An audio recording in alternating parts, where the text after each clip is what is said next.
לקראת רב מבקר ועלה ג'י אלקטרז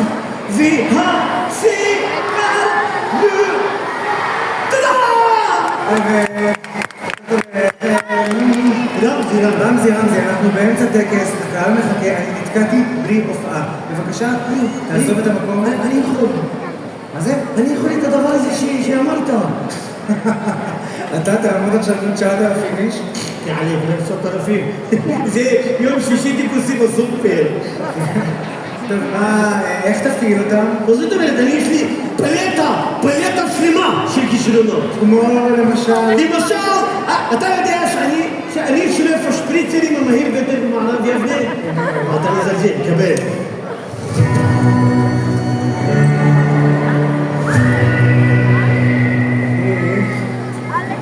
היי, הלו, רמזי.